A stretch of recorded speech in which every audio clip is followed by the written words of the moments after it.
శ్రీకృష్ణ జన్మాష్టమి వచ్చేస్తుంది కదండి.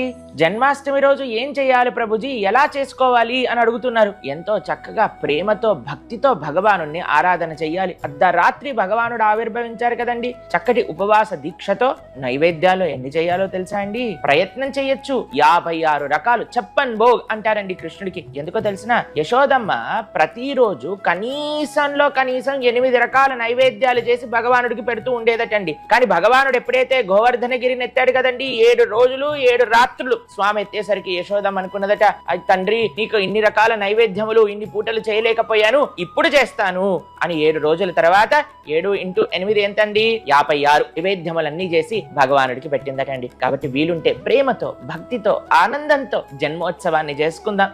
ఆ స్వామికి వివిధ నైవేద్యములు సమర్పణ చేసి ఆరతి ఇచ్చి పుష్పములతో పూజ చేసుకుందాం. ఆ కృష్ణుడి యొక్క కృపకి పాత్రలవుదాం. మీ అందరికీ జన్మాష్టమి శుభాకాంక్షలు.